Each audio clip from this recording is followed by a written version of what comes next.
Hi అండి, నేను మీ Sajida. Welcome to Sajida's kitchen.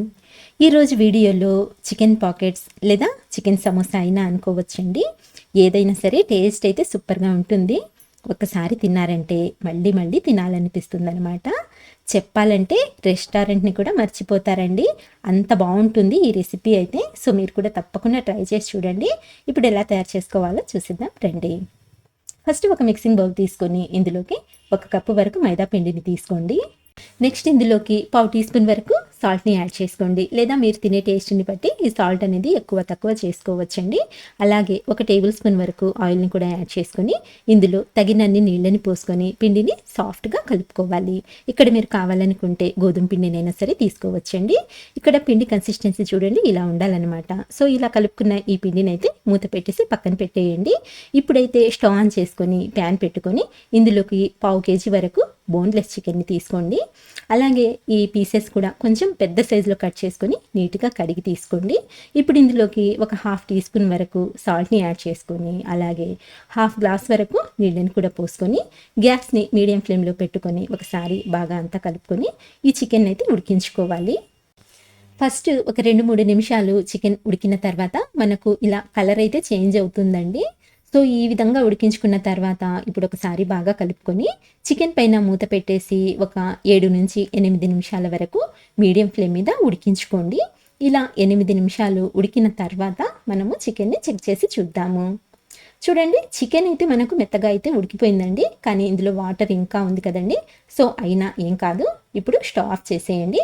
Stove off చేసేసి వేడిగా ఉన్నప్పుడే ఈ చికెన్ పీసెస్ని ఇలా ఒక్కొక్కటిగా ఒక ప్లేట్లోకి తీసేసుకోండి. ఈ విధంగా ప్లేట్లోకి తీసి పక్కన పెట్టి చికెన్ కాస్త చల్లారిన తర్వాత ఇక్కడ నేను ఎలా అయితే చూపిస్తున్నానో ఆ విధంగా చికెన్ని ఆ చికెన్లోని లేయర్స్ అన్నీ విడదీసుకోవాలన్నమాట. అంటే ఇలా లైట్గా మ్యాష్ చేసుకోవాలండి. సో మొత్తం అంతా ఇలా మ్యాష్ చేసుకున్న తర్వాత చికెన్ని రెడీగా పక్కన పెట్టుకొని ఇప్పుడు మనము స్టవ్ ఆన్ చేసుకుందాము. స్టవ్ ఆన్ చేసి వేరొక ప్యాన్ పెట్టుకొని ఇందులోకి 1 టేబుల్ స్పూన్ వరకు ఆయిల్ని వేసి ఆయిల్ బాగా వేడైన తర్వాత 1/2 టీ స్పూన్ వరకు అల్లం వెల్లుల్లి పేస్ట్ని యాడ్ చేసుకొని ఇందులోని పచ్చి వాసన పోయేంత వరకు ఫ్రై చేసుకోండి. అల్లం వెల్లుల్లి పేస్ట్లోని పచ్చి వాసన అంతా పోయిన తర్వాత ఇందులోకి ఒక మీడియం సైజు ఉల్లిపాయని సన్నగా కట్ చేసుకుని వేసుకోవాలి. ఇప్పుడు ఈ ఉల్లిపాయ ముక్కలు కూడా లైట్ గోల్డెన్ కలర్ వచ్చేంత వరకు మీడియం ఫ్లేమ్ మీద ఫ్రై చేసుకోవాలి. ఎక్కువగా ఫ్రై చేయాల్సిన పని లేదండి, జస్ట్ మనకు ఇలా లైట్గా కలర్ చేంజ్ అయితే సరిపోతుందనమాట. సో ఇలా ఫ్రై చేసుకున్న తర్వాత ఇందులోకి 2 పచ్చిమిరపకాయలని సన్నగా కట్ చేసుకొని వేసుకోండి. నెక్స్ట్ 1/2 టీ స్పూన్ వరకు ధనియాల పొడి, 1/2 టీ స్పూన్ వరకు గరం మసాలా, 1/2 టీ స్పూన్ వరకు మిరియాల పొడి, అలాగే 1/2 టీ స్పూన్ వరకు చాట్ మసాలాని యాడ్ చేసుకోండి. చాట్ మసాలా ఫ్లేవర్ అయితే ఇందులోకి చాలా అంటే చాలా బాగుంటుందండి. ఇప్పుడు ఈ స్పైసెస్ అన్నీ బాగా ఫ్రై అయ్యేలా 1 నిమిషం వరకు మీడియం ఫ్లేమ్ మీద ఫ్రై చేసుకోండి. 1 నిమిషం ఫ్రై చేసుకుంటే సరిపోతుందండి, ఎక్కువగా ఫ్రై చేయాల్సిన పని కూడా లేదు. ఇప్పుడు ఇందులోకి మనం ముందుగా మ్యాష్ చేసి పెట్టుకున్న చికెన్ని యాడ్ చేసుకోవాలి. నెక్స్ట్ అయితే 1 టీ స్పూన్ వరకు చిల్లీ ఫ్లేక్స్, అలాగే సన్నగా తరిగిన కొద్దిగా కొత్తిమీరని కూడా యాడ్ చేసుకొని గ్యాస్ని లో ఫ్లేమ్లోకి టర్న్ చేసేసి 2 నిమిషాల వరకు ఇవన్నీ చికెన్కి బాగా పట్టేలా మొత్తం అంతా చక్కగా కలిసిపోయేలా ఈ విధంగా కలుపుకుంటూ ఫ్రై చేసుకోవాలి. ఇక్కడ కూడా మనము ఎక్కువగా ఫ్రై చేయాల్సిన పని లేదండి, జస్ట్ ఒక 2 నిమిషాల వరకు ఇలా ఫ్రై చేసుకుంటే సరిపోతుంది. సో ఇలా 2 నిమిషాల వరకు ఫ్రై చేసుకున్న తర్వాత స్టవ్ ఆఫ్ చేసేసి ఈ చికెన్ని వేరొక బౌల్లోకి ట్రాన్స్ఫర్ చేసేసుకుందాము. ఇలా మొత్తం చికెన్ బౌల్లోకి తీసుకున్న తర్వాత ఇందులోకి మయోనీస్ని యాడ్ చేసుకుందాము. ఇందులోకి 1/2 కప్పు వరకు మయోనీస్ అయితే పడుతుందండి, నేనైతే ఇలా డైరెక్ట్గా వేసేస్తున్నాను. ఫస్ట్ ఇలా కొద్దిగా యాడ్ చేసుకుంటూ బాగా కలుపుకోండి. ఇందులోకి కొద్దిగా సాల్ట్ని కూడా యాడ్ చేసుకోండి. ఆల్రెడీ మనము చికెన్ ఉడికించుకున్నప్పుడు సాల్ట్ వేసాము, అయినా సరే స్పైసెస్ని కూడా యాడ్ చేసాం కాబట్టి కొద్దిగా సాల్ట్ని అయితే వేస్తున్నాను. మీరు మీ టేస్ట్ని బట్టి సాల్ట్ అనేది యాడ్ చేసుకోండి. ఇలా సాల్ట్ మయోనీస్ యాడ్ చేసిన తర్వాత ఒకసారి బాగా కలుపుకొని టెక్స్చర్ అనేది చెక్ చేసుకోండి. మనకు చికెన్ ఎలా ఉండాలంటే క్రీమీ టెక్స్చర్లో ఉండాలన్నమాట. ఇక్కడ చూస్తున్నారు కదండి, ఈ విధంగా. ఒకవేళ కొంచెం పొడి పొడిగా ఉన్నట్టు అనిపించినట్లయితే ఇంకొద్దిగా మయోనీస్ని యాడ్ చేసుకొని బాగా కలుపుకోండి, సరిపోతుంది. మనకి ఇక్కడ స్టఫింగ్ అయితే రెడీ అయిపోయిందండి. సో ఈ స్టఫింగ్ని ఇప్పుడు మనము మూత పెట్టేసి పక్కన పెట్టుకొని ముందుగా కలిపి పెట్టుకున్న పిండిని చూద్దాము.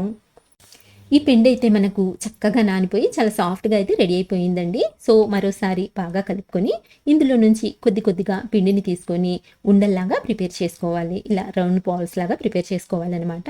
చూడండి ఈ విధంగా ఇక్కడ నేను తీసుకున్న 1 కప్పు పిండికి నేనైతే 5 బాల్స్ని ప్రిపేర్ చేశానండి. ఈ క్వాంటిటీలో చేసుకుంటే మనకు సైజు షేప్ అంతా చక్కగా కుదురుతుందనమాట.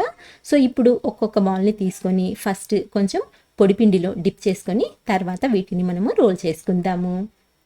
ఇలా పల్చగా అయితే రోల్ చేసుకోవాలండి. ఎంత పల్చగా రోల్ చేసుకుంటారో మనం చేసే ఈ సమోసాలు, ఈ పాకెట్స్ అంత పర్ఫెక్ట్గా, అంత క్రిస్పీగా, అంత టేస్టీగా కుదురుతాయన్నమాట. సో ఈ విధంగా పల్చగా అయితే రోల్ చేసుకోవాలి. చూస్తున్నారు కదండి. ఇదే విధంగా మిగతా వాటిని కూడా రోల్ చేసి తీసుకుందాము. ఇక్కడ చూడండి అన్నింటినీ ఈ విధంగా రోల్ చేసుకొని ప్లేట్లోకి తీసి పక్కన పెట్టేసుకోండి. ఇప్పుడు స్టవ్ ఆన్ చేసుకొని ప్యాన్ పెట్టుకొని ప్యాన్ బాగా వేడైన తర్వాత మనం రోల్ చేసుకున్న ఈ చపాతీలని ఒక్కొక్కటిగా పెనం పైకి యాడ్ చేసుకొని ఇలా కొంచెం ట్రాన్స్పరెంట్గా అయిన తర్వాత వీటిని ఇంకొక వైపుకి టర్న్ చేసుకుందాము. గ్యాస్ని అయితే లో టు మీడియం ఫ్లేమ్లో పెట్టుకోండి. ఇలా ఇంకొక వైపుకి టర్న్ చేసిన తర్వాత ఎక్కువసేపు ఫ్రై చేయకూడదండి. జస్ట్ ఒక 3 లేదా 4 సెకండ్ల వరకు అలా ఫ్రై చేసుకుంటే సరిపోతుంది. చూడండి ఈ విధంగా 2 వైపుల నుంచి ఫ్రై చేసి తీసుకోవాలి. ఇదే విధంగా అన్నింటినీ ఫ్రై చేసుకున్న తర్వాత ఒకదానిపైన ఒకటి అన్నింటినీ ఇలా పెట్టుకొని ఇప్పుడు వీటి ఎడ్జెస్లని ఇలా కట్ చేసుకోవాలి. ఇక్కడ ఈ వీడియోలో చూపించే విధంగా 4 వైపుల నుంచి ఎడ్జెస్లని కట్ చేసుకొని ఇలా స్క్వేర్ షేప్లో అయితే మనము ఈ షీట్స్లని రెడీ చేసుకోవాలి.